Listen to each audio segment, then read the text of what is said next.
Good Wednesday morning, friends, or afternoon, or evening, or whenever you may happen to join.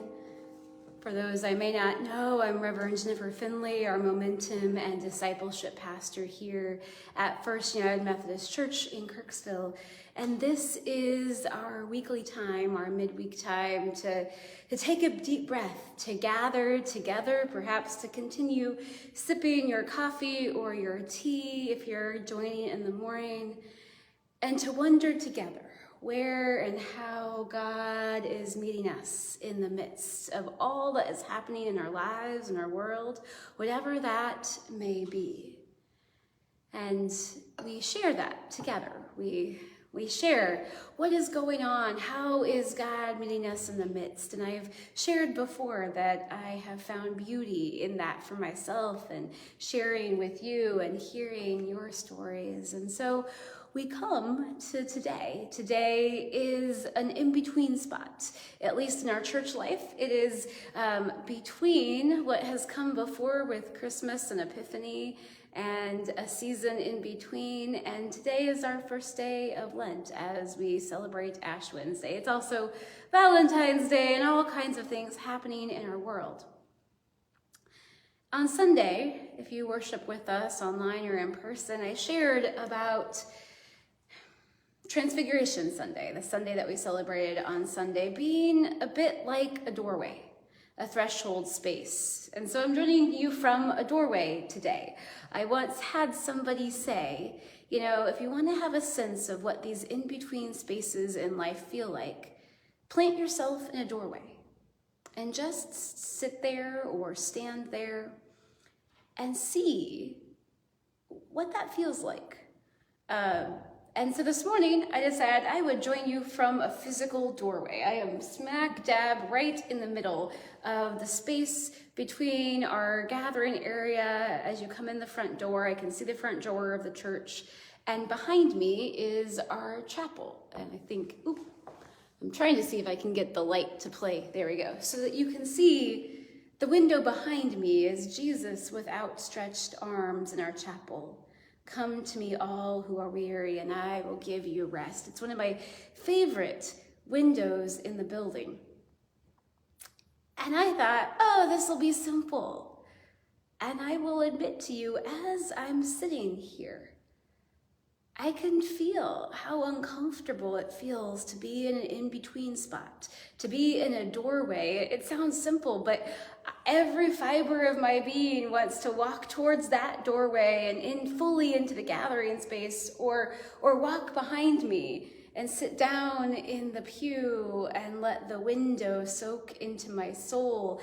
Being in an in-between threshold spot is actually very physically uncomfortable. I think for many of us, our desire is to be fully in one spot or fully in another spot.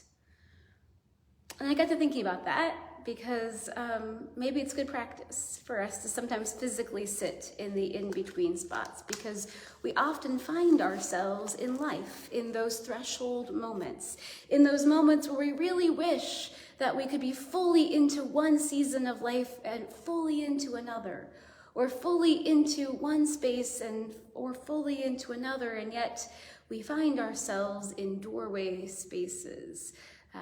That has stuck with me from Sunday morning as we celebrated Transfiguration, as we talked about the story of Jesus taking Peter and James and John up a mountain and being transfigured, and them meeting God in a mysterious new way. And we didn't focus too much on this on Sunday morning, but there was that sense that Peter had that, I just want to stay here. And sometimes we give Peter a bad rap for that. But as I'm sitting in this doorway, I can understand a bit, and I wonder if you can too. Understand that there was a desire to be fully in that space, or fully in the space down below with his friends. But that in-between spot, that can be uncomfortable. So I thought I would offer us a prayer of blessing for Transfiguration that we have just left on Sunday as we begin this Lenten season together. There are glimpses in the thin places between our worlds where certainty gives way to something else entirely. We want to linger in the warm glow of mystery, the soft hum of all being well, because the view is fair and the climb was all we had to offer. But we do not glimpse the divine thanks to our own struggle or deserving. It is revealed by grace for a moment, while we catch our breath and our faith again. I love that. I want us to maybe sit there here with that for a second. We do not glimpse the divine thanks to our own struggle or deserving. It is revealed by grace for a moment while we catch our breath and our faith again. I wonder if you've had those moments where grace has been revealed and you've been able to catch your breath, maybe even your faith for a moment. It goes on, our figure is changed so that when we turn back down the mountain, the glimpse might go with us and warm those still waiting at the bottom. For we do, when we are in threshold moments, doorway spaces, we eventually turn and head forward into the new space or into the old spaces in new ways. And we do that today. Today on Ash Wednesday, as we begin Lent together, here in just a couple of hours at 11 o'clock, our sanctuary just down the hallway will be open from 11 to 1 for whoever wants to come and light candles and pray and listen to music and reflect. It's a come and go type thing. Scott and I and Lori will be in the space, and we'll do something simple but powerful. We'll take some simple ashes, and we'll take a finger and we'll mark on a forehead or a hand. Remember, you are dust, and to dust you shall return. Remember, you are a beloved, loved child of God. Sometimes those words can find us in a hard spot. Sometimes remembering that we are dust, and to dust we shall return is a sobering moment. But paired with that is the remember you are loved. Remember that this is holy ground, that you are loved and cared for, and you are beloved. I'll admit that sometimes there are doorways, thresholds that we're not ready to walk through. I sent a text message to a friend this morning and said, I'm not ready for Lent this year. It was an honest wondering, I'm not ready to walk through that door. The good news is God accompanies us through those doorways as we come into yet another Lenten season, and God whispers to us, you're my beloved this year, every year.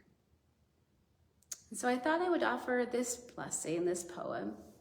It's a little bit different than we might normally hear on an Ash Wednesday, but I thought it fit for us this year. Tonight, we remember that we come from the dust, both earthen and cosmic, thanks to bursts of atoms billions of years old, still chasing the coattails of time.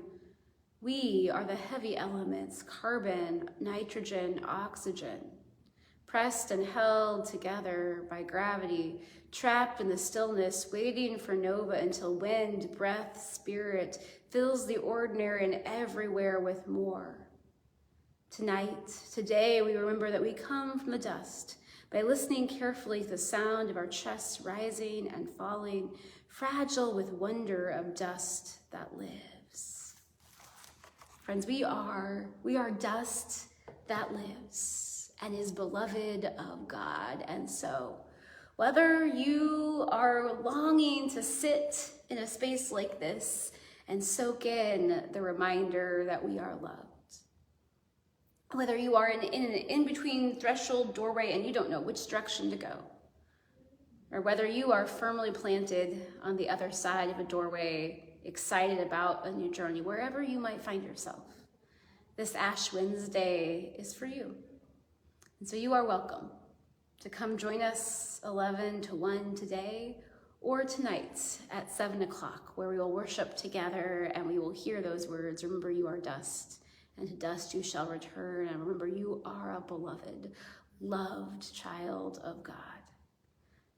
That service will also be streamed online. So if you aren't physically here in Kirksville, or if getting out is not something you can do today, know you are welcome in these spaces as well. Go in peace, my friends.